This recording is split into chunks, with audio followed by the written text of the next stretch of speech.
बिस्मिल्लाहिर्रहमानिर्रहीम। फर्स्ट जो है आप लोगों के पास एक्सरसाइज है, select the best answer from the following MCQs. कुछ एमसीक्यूज हैं, उसके आंसर आपने बता दें, साथ साथ में एक्सप्लेन करता जाता हूँ, ठीक है ना।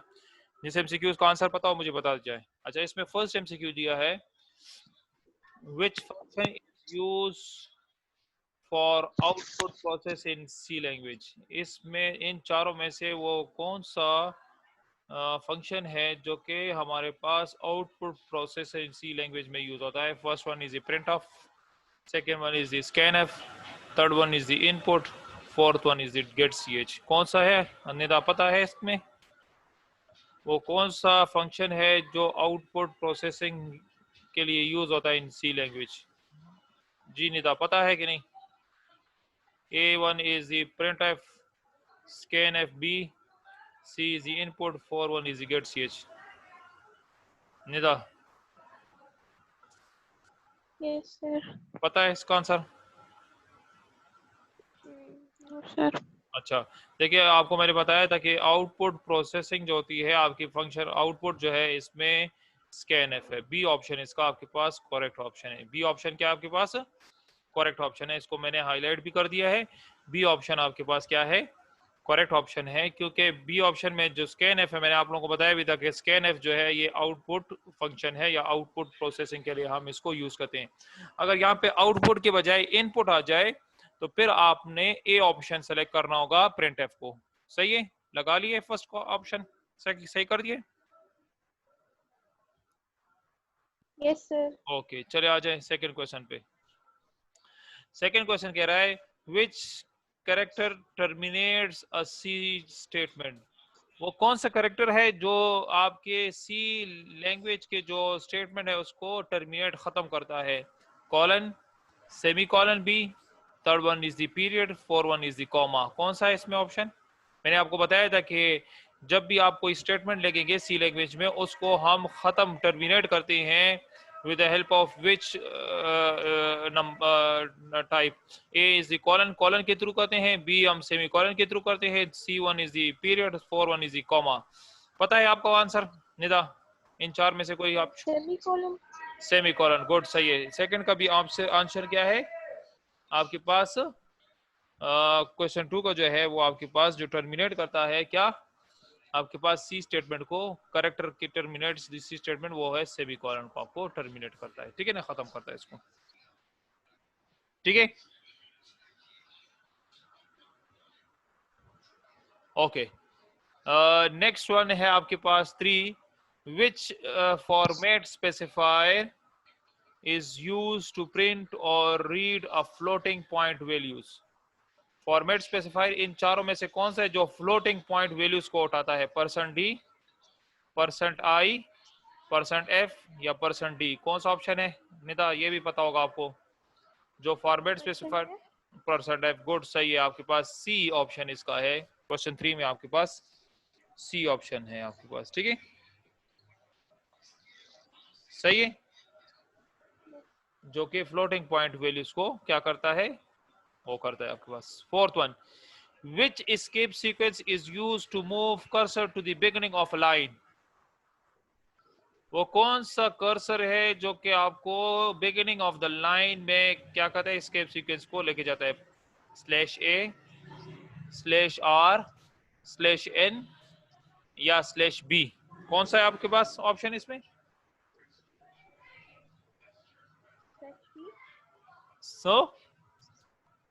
कौन सा? सी सही है, /b। आप /b कहना चाहती है? Yes sir.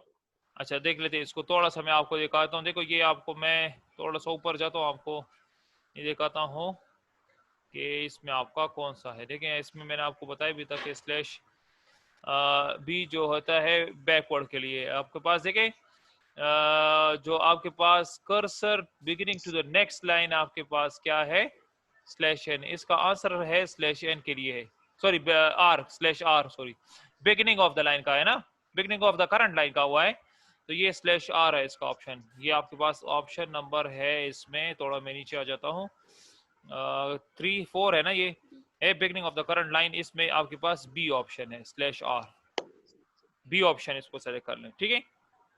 Okay 5 which of the following is an arithmetic operator, इन चार में से कौन सा अर्थमेटिक ऑपरेटर है। ये पहले लगा हुआ है percent, B less than equal to, C is the and operator और D is the plus equal to. कौन सा इसमें चारों में से कौन सा ऑप्शन सही है अर्थमेटिक ऑपरेटर, इसमें कौन सा है। क्वेश्चन नंबर 4 में अर्थमेटिक ऑपरेटर कौन सा है।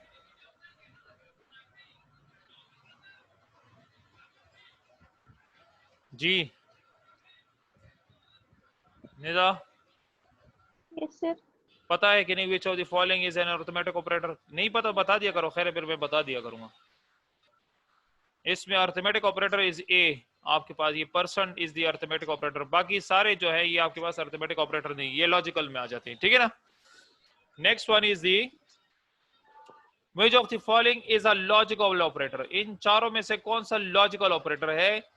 तो आपके पास ए ऑप्शन इज परसेंट, ये नहीं है, बी भी नहीं है, सी है आपके पास इसमें एंड ऑपरेटर, ये लॉजिकल ऑपरेटर होता है। लॉजिकल ऑपरेटर के अंडर आपके पास जो एंड ऑपरेटर है, ठीक है, और ऑपरेटर, नॉर ऑपरेटर, ये सारे के सारे लॉजिकल ऑपरेटर है, ठीक है ना, सही है। ये सारे के सारे क्या है, लॉजिकल ऑपरेटर है। तो आपके पास 6 में ऑप्शन सी है आपके पास, ठीक है। 7 which statement is equivalent to k is equal to k plus a, इस कौन सा स्टेटमेंट जो है ये इसके बराबर होता है।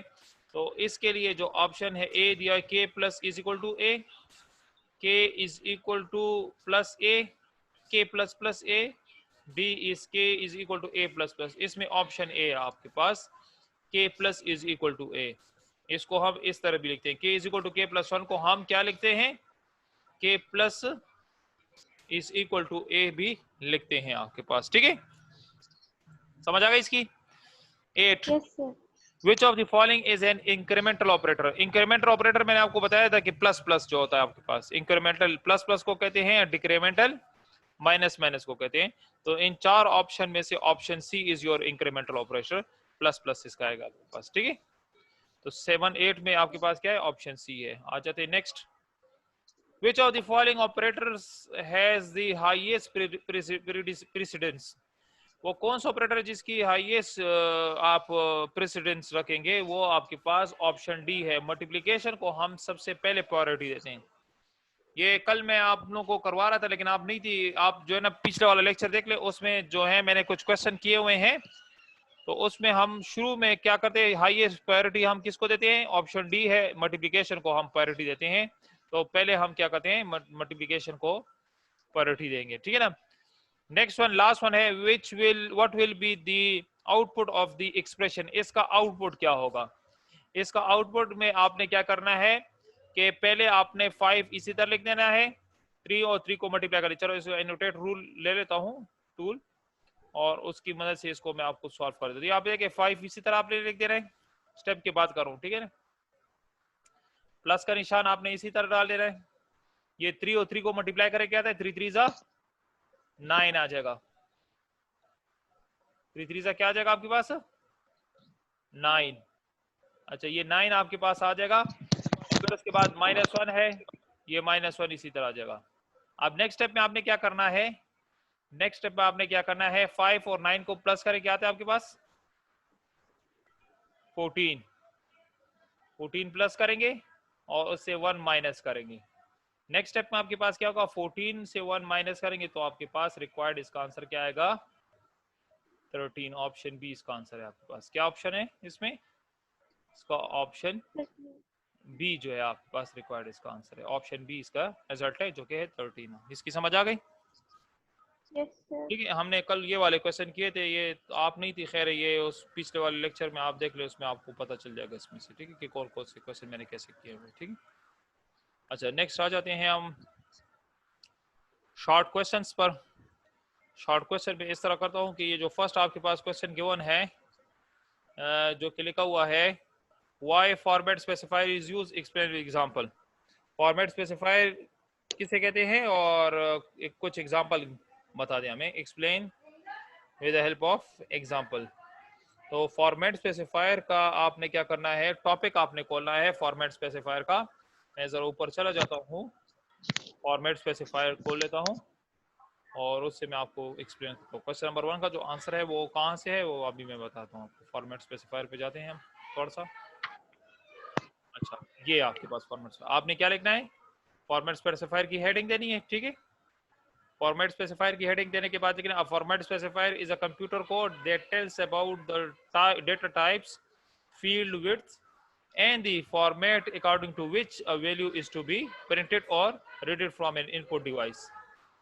A list of commonly used format specifier are given below. ये पूरा का पूरा ये लिखने के बाद फिर आपने नीचे आके ये सारे के सारे लिखने हैं, यहाँ तक ये सिंगल करेक्टर तक आपके पास ये सारा का सारा क्या आ जाएगा, फॉर्मेट स्पेसिफायर का रिक्वायर्ड आंसर आ जाएगा। लिख लिया इसको, समझ आ गई इसकी? हाँ निदा? Yes, sir. ओके, चले आ जाते हैं सेकंड क्वेश्चन पर। क्वेश्चन नंबर सेकंड जो है वो आपके पास है एस्केप सीक्वेंस का है मेरे ख्याल से। क्वेश्चन सेकंड है why escape sequence is use, explain with help of example. इसका भी आंसर आ जाए, पेज ऊपर पे आ जाए, मैं जरा पेज नंबर भी अपने साथ नोट करे तो फिर मेरे लिए आसानी होगी, बार बार ऊपर चढ़ने की कोई जरूरत नहीं होगी। एस्केप सीक्वेंस जो है ये आपका पेज 57 पर है। इसको किस तरह लिखना है, इसको इस तरह लिखना है, the special character use in C language to control printing or on the output devices are called escape sequence. These characters are not printed, these are used inside the control string. An escape sequence is combination of backslash and a code character. बस यहाँ तक लिखना है बस, ठीक है ना, ये करेक्टर तक, ये देखो मैंने जितना अंडरलाइन कर दिया ये यहाँ तक लिखना है। फिर उसके बाद आपने क्या करना है, ये नीचे के आपके पास जो टेबल बना ये सारे के सारे आपने लिखे कि slash n is use for which purpose, so slash a slash b किस लिए यूज होता है, स्लैश एन किस लिए, ये सारे के सारे आपने क्या है टेबल बना के इसके अंदर आपने ये सारे के सारे लिखने। हो जाएगा ये भी, क्वेश्चन सेकंड हो जाएगा? Yes, sir. ओके, चलिए आ जाते हैं नेक्स्ट आपके पास है question number 3, what is the purpose of gets function है क्या ना, क्वेश्चन 3 गेट्स फंक्शन का है ना, 72 पेज जाता हूं मैं जरा देख लेता हूं। हाँ, what is the purpose of printf function, sorry, what is the function of purpose of printf function, explain with example। printf function बताना है तो ये आपका मेरे ख्याल से शुरू में आता है, पेज 51 पर जाता हूं मैं जरा।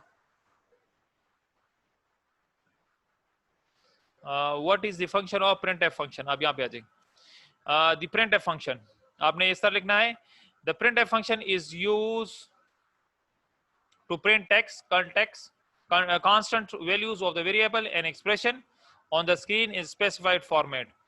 The general syntax of the print function of this function is, ये आपने लिखना है यहाँ तक, ठीक है ना। ये लिखने के बाद आपने क्या करना है, the in print function, इसको लिखने के बाद फिर आपने थोड़ा नीचे आ जाना है और एक छोटा सा प्रोग्राम मैं बताता हूँ वो आपने कैसे लिखना है। थोड़ा सा इसको आप लोगों ने, मैं यहाँ पे ये वो खोलता हूँ जरा, सी लैंग्वेज खोलता हूँ उसमें मैं आपको बताता हूँ, ठीक है। आपने प्रोग्राम कैसे लिखना है, आपने प्रोग्राम ऐसा लिखना है कि यही इंक्लूड studio.h conio.h वाइडमैन वाइड लिखने के बाद आपने क्या करना है, ये सारा का सारा मैं डिलीट कर रहा हूँ, सही है, और से देखें मैं क्या कर रहा हूँ इसमें, ठीक है ना। बस सिर्फ आपने इसी तरह आपने लिखना है, ठीक है ना। ये आपके पास एक प्रिंट फंक्शन के लिए आ जाएगा कि प्रिंट फंक्शन का मतलब क्या है, ठीक है ना। तो ये यहाँ पे मैंने एक प्रिंट एफ फंक्शन यूज किया और प्रिंट एफ फंक्शन में लिखा slash n enter the 2 numbers, और ये इसको जब मैं प्रिंट करता हूँ तो ये डिस्प्ले होता है स्क्रीन पर, मेरे पास क्या आएगा देखने गौर से, आपके पास जस्ट आता है एंटर द 2 नंबर्स, ये आपके पास क्या है प्रिंट एफ फंक्शन है। समझ आ गई इसी की एग्जांपल की, एग्जांपल लिख लेंगे ये वाली निदा। Yes, sir. ये एग्जांपल जो मैंने बता दी, एग्जांपल में आपने ये लिखना है, पहले आपने इस तरह लिखना है, देखो पहले आपने यहाँ से स्टार्ट करना है। देखो ये मैं आपको थोड़ा सा ऊपर लेके जाता हूँ, ये याद से देखिए प्रिंट फंक्शन से लेके यहाँ तक लिखना है जितना मैंने हाईलाइट कर दिया, पहले ये लिखना है आपने, और क्या देनी हेडिंग द प्रिंट फंक्शन। इसको लिखने के बाद इसके नीचे आपने लिख देनी है एग्जाम्पल, एग्जाम्पल में आपने ये लिख देना है, और अगर लिखना चाहती हैं तो लिख लें, अभी टाइम दे देता हूं मैं, इसको लिख लें, जल्दी जल्दी लिख लें इसको, ठीक है ना। जस्ट आपको कहा कि प्रिंट फंक्शन, ये मैंने बता दिया कि प्रिंट फंक्शन का काम ये है आपके पास कि जस्ट आपको डिस्प्ले करता है स्क्रीन पर, ठीक है। समझ आ गई इस क्वेश्चन की? Yes, sir. Okay, next one is the, जो नेक्स्ट क्वेश्चन है वो आपसे क्या पूछ रहा है? नेक्स्ट जो क्वेश्चन है वो आपसे पूछ रहा है और differentiate between printf and scanf function. आपने printf और scanf फंक्शन के दरमियान डिफरेंशिएट करना है, या difference between the printf function और क्या करना है, scanf फंक्शन के बारे में डिफरेंशिएट करना है। तो printf फंक्शन और scanf के लिए आप आ जाएंगे दोबारा पेज 53 पर आ जाएंगे। पेज 53 में आपके पास देखिए printf फंक्शन में आपने यही लिख देना है और इसका ये सिंटैक्स जहां तक लिख देना है ये मैंने बता दिया आपको, सही है। और scanf फंक्शन में आपने लिख देना है, क्योंकि scanf function is use for input के लिए यूज होता है। तो हम the scanf function is use to variable keyboard during the execution of program, the value is input into the variable, ठीक है ना। तो आपने scanf फंक्शन के लिए यहां तक लिख देना है, लिख लेंगे ये दोनों, ये भी हो जाएगा जो समझा दिया आपको निदा। Yes, sir. printf में आपने ये ऊपर वाले लिख देना है, ठीक है, और scanf में आपने ये वाला लिख देना है। अब यहां तक आपकी बुक में यही क्वेश्चन है ना, जो क्वेश्चन मैं बोल रहा हूँ यही क्वेश्चन आपकी बुक में है। Yes, sir. Differentiate. Differentiate between ना, बिल्कुल यही है ना, कोई डिफरेंट तो नहीं है ना क्वेश्चन? अगर कोई डिफरेंट है वो भी बता दे मेरे, मैं वो भी डिस्कस करूंगा आप लोगों के साथ, ठीक है ना, ठीक है। Sir, यही वाला है। ओके चलिए सही है। अच्छा इसकी भी समझ आ गई, क्वेश्चन नंबर 4 की भी। क्वेश्चन नंबर 5 मैं कल कर चुका हूँ, पिछला वाला लेक्चर मेरा यूट्यूब पे देख लें, उसमें आपको समझ आ जाएगी इंशाल्लाह। कल हम करेंगे, बस ये आज के लिए काफी होगा, इंशाल्लाह कल हम करेंगे what is the output of the following programme. एक ये क्वेश्चन है, ये भी मैं करवाऊंगा इंशाल्लाह कल, और ये नीचे वाला ये दूसरा भी आउटपुट करेंगे। ये 2 क्वेश्चन हो जाएंगे इंशाल्लाह, आपके शॉर्ट क्वेश्चन कल खत्म हो जाएंगे, ठीक है। इसमें कोई क्वेश्चन हो तो कोई पूछना हो पूछ सकते हैं, अदरवाइज बस काफी है आज के लिए।